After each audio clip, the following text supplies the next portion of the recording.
If you guys want to know why I think this might be a better alternative to brisket in most households, stick around, I'll show you why.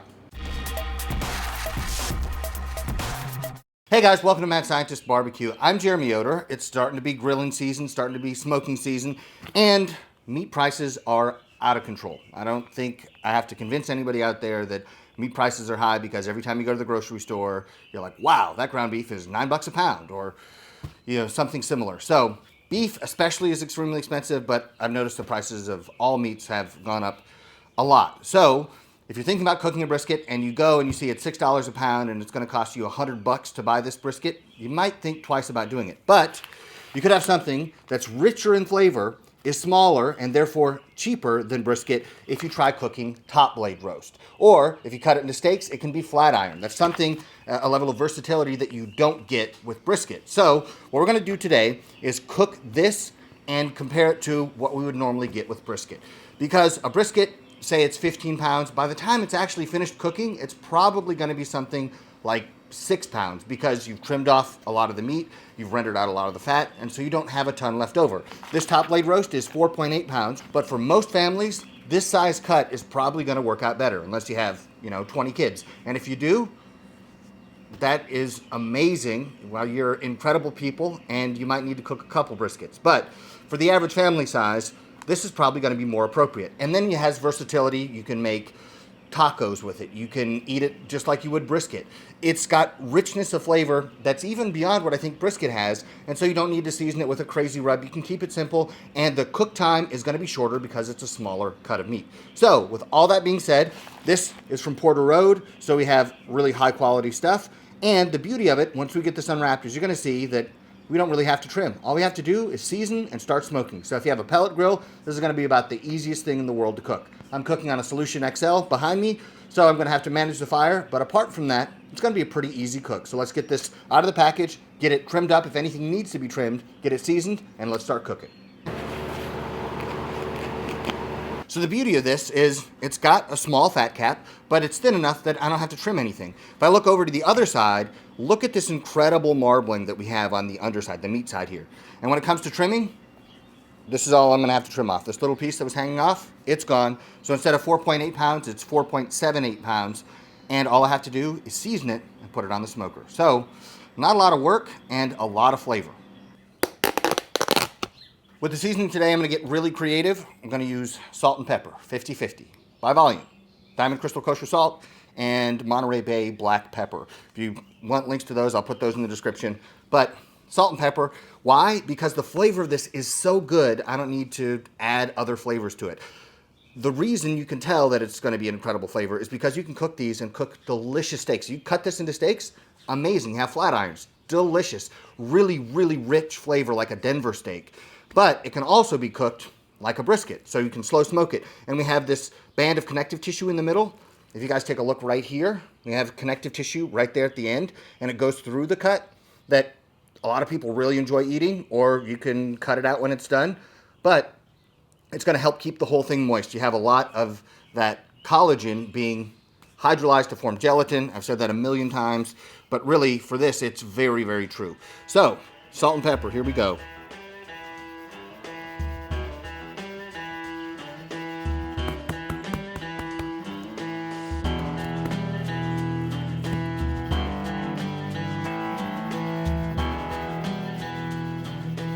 That's all the prep required, and in a world where ground beef is approaching $10 a pound in some places, looking for value and great flavor really matters a lot now. And one of the things that I think happens is that as the price of everything goes up, and I'm not here to litigate whose fault it is for what, you guys can fight about that in the comments. This channel is about barbecue and how you can save money and make great food.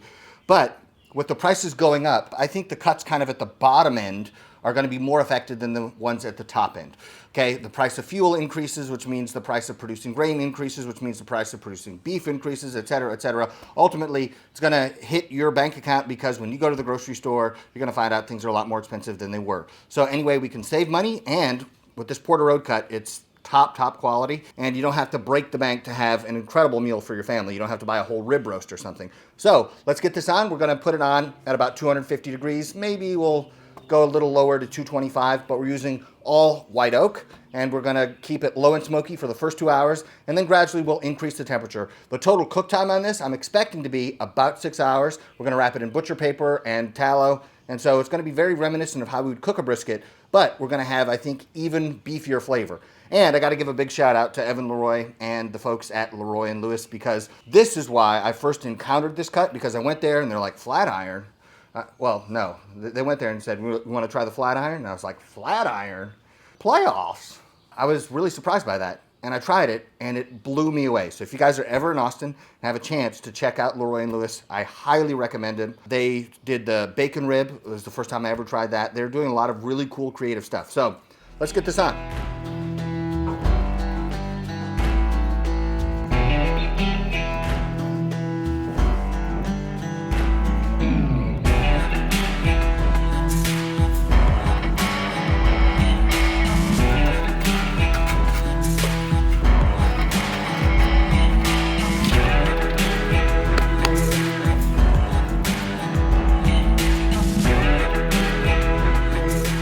I've been working with Porter Road for quite a few years at this point, and I want to thank them for sponsoring today's video, and they actually suggested doing top blade. I did a video with top blade about a year ago, but the problem with that was it wasn't available anywhere. Nobody could go to their local grocery store and say, hey, I want top blade. Well, some people could, but it was rare. I got tons of comments saying, hey, where can I get this? And the problem was, I don't know. I can't order it from my meat supplier. I had to actually have a buddy, Chris Stafford, he's Lone Mountain Barbecue out in California. He can get it from his meat supplier, and he had to send it to me all the way here in Kentucky. So I couldn't really tell anybody where to go. But now Porter Road is carrying this cut. So if you want to make your own flat iron steaks, or if you want to smoke something just like this today, this is a great way to get it. You can get it from Porter Road. They sell direct to consumer, so you're not paying any middleman markup, and they have the highest of high quality beef. I've been to farms where they raise these cattle, and this is like the Rolls Royce of beef. If you were a cow, this is the life you'd want to live. They spend their days walking through fields and, munching on grass and hanging out in the woods, and then they go into the pond. And so they're raised on pasture, and their diet is supplemented with grain. So you get great marbling, and you get an animal that was raised in a very ethical way, but it's also the way that produces the best flavor in the beef. Porter Road pays top dollar to these farmers who are raising these cattle, but they don't have to mark it up again and again and again when it comes time to get to the consumer, because they sell direct to consumer. They do a lot of great cuts that you're not gonna find at your local grocery store, or even like me, where I have an account with a meat supplier. A lot of these cuts I can't get simply because they're doing scene butchery at Porter Road that's not really going to be common in a lot of places. So they have great quality beef, and they have incredible standards when it comes to animal husbandry. But don't sleep on their pork or any of their other products. It's the same mentality. So you get incredibly flavorful pork, because with commodity pork, it's the other white meat, in part because it doesn't have a ton of flavor. But with the pork you get from Porter Road, it's a deep, rich color, and it's packed with lots of flavor. When it comes to the beef, my wife loves when we get stuff from Porter Road because she likes to make stew. She made stew the other night. It was awesome. If you want to get options for incredible meat, and you go to the grocery store and you're saying, hey, look, this is really expensive and it's not even great quality, maybe consider ordering from Porter Road. I'm going to put a link in the description. You can check out the stuff on their website. All right, on with the cook.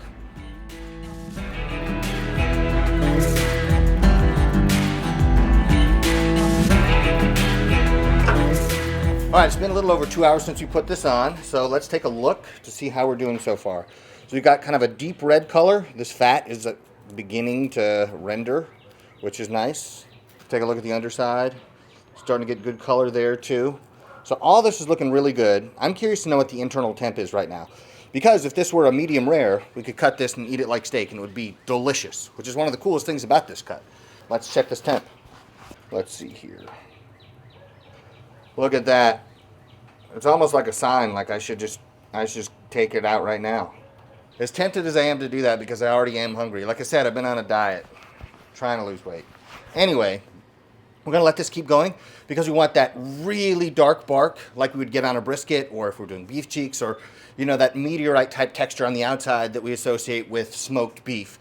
But the inside is gonna be really, really soft when we're done. So the gelatin that we create on the inside, combined with the extra fat that we put on the outside when we wrap it up with some Wagyu tallow, is going to make this extra, extra, extra good. Let's keep going. We're going to go at about 250 now, but keep it nice and smoky. So for the first 4 or 5 hours, I want to make sure I keep smoke on this thing the whole time.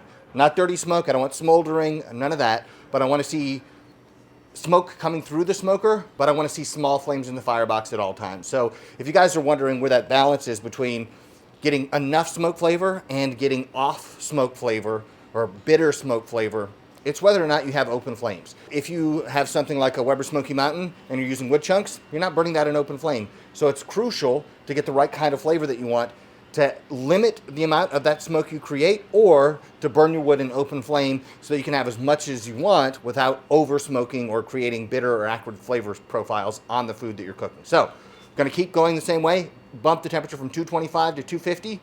And when we get ready to wrap, which is probably gonna be about 175, 180 degrees, we'll check in again. It's been about 5.5 hours and this thing is ready to wrap. We have really nice bark on the outside. The internal temp in the very center is about 178, 179 degrees, which is exactly what I'm looking for, usually right in between 175 and 185. Because if you wrap it too early, you can kind of wash away the bark. But we're not just gonna wrap it in butcher paper, we're gonna wrap it with some Wagyu tallow. So it's gonna have the effect of like confit. So we're gonna keep everything moist, keep everything juicy.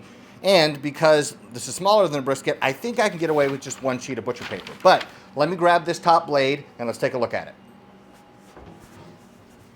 it. It's like a mini brisket, but it looks really good. You guys can see, I mean, we've rendered the fat. This is all juicy, looks really nice. We're starting to crisp up a little bit right on the edges here. So this is fat that's rendering down. The underside looks really nice. It's not washed out, it's not burnt, and the smell is phenomenal. It smells great. Healthy dollop of Wagyu tallow down, and then we'll wrap this guy up.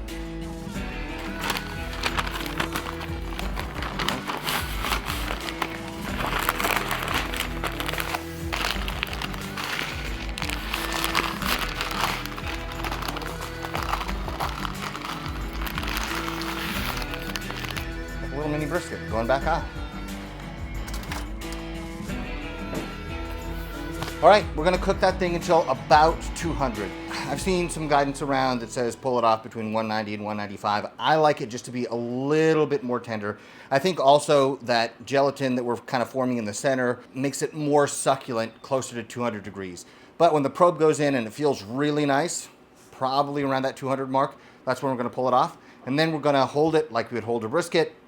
I don't think you need to hold it quite as long as you would a brisket, 8, 9, 10, 12 hours. But we're gonna hold it and then we're gonna make some sliders. So this by itself is phenomenal. You can cut it into steaks and it's phenomenal. You can cook it like a brisket and slice it up the same way and it's awesome. But because it has a deep, rich, beefy flavor, it's not gonna get drowned out if you turn it into something that's its own unique dish. So if you want to do it this way, you're going to love it. If you want to make the sliders, and we'll give you the recipe for that too, we're going to show you how to do that. So we're going to take this to 200 and then we'll check back in when we're ready to construct these sliders. Okay guys, it's the next day. We let this rest like a brisket overnight at about 140 degrees. So let's unwrap it, let's slice into it, taste it, then we'll make our sliders.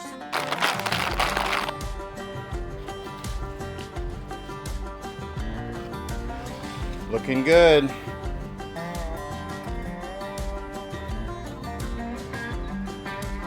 All right, let's slice into this thing and see what we got. I'm gonna go right down the middle. All right, so here we see smoke ring. We have tender meat here. I could tear this apart if I wanted to. We have this gelatin that we've created right here. You can cut that out when you cut these into slices. You can leave it in. Some people like it. Some people prefer not to eat it. But it's probably a little bit like the fat that's rendered in bacon. So it's actually nice in combination with all of this meat. We've rendered the fat on top really well right here. It's just sticky and smoky, and I can't wait to try it. Okay, so this is what we got. Tears apart really easy. Let's try a chunk here in the corner.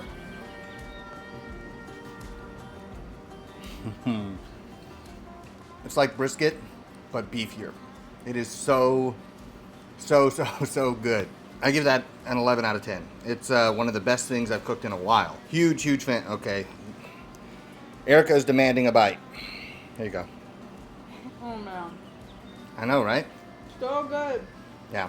Oh my gosh. Okay, Erica's demanding more. Emma, come here. I need you. All right, here we go, Emma. What do you think this looks like? That looks like your hair, and this looks like your face. Okay, here we go. You gonna eat this bite? All right, here we go. What do you think? Good, bad, really good, really bad? What do you think? Really good. Would you give it an A plus or a B, or what do you think? I don't know what that means. Emma, what do you think this is? Brisket. It's not brisket. Turkey. No. Do you want me to make you a sandwich with this? Yeah, but what's that? It's called top blade. Top blade? So I'm gonna get the ingredients for a slider, Hawaiian rolls that I toasted in butter, a slaw recipe. I'll include the recipe that I used, but whatever is your favorite slaw. And then we're gonna use a little bit of barbecue sauce for its sweetness. This is what these slices look like. They're still packed with intramuscular marbling. We got this really sticky gelatin at the bottom. Oh, it's so good. And of course, barky bark on the top. Barky bark in the funky bunch. That's what you want in barbecue. You could chop these up, but this is so nice and tender, there's no need for that. So I'm just gonna get a few of these slices. Toasted bun. Little barbecue sauce down. Slice, Yummy. slice, slice. A little bit of slaw. I like slaw. What? We're putting that on? This is gonna provide some crunch and some tang. What is that? What has in there? Kale? And then a little bit more sauce on the top. Boom. Now look at that. Boom. Which one do you want, Emma? This one. You want that one? The big one. You want the big one? All right, you ready to try this? Yeah. Okay, try not to make a mess. Here we go. Oh, that's so good. It's what a pulled pork sandwich wishes it could be. Want more of the beef? I don't blame you. What do you think? Making her one without the kale and slaw. She's demanding another. But not with that kale stuff.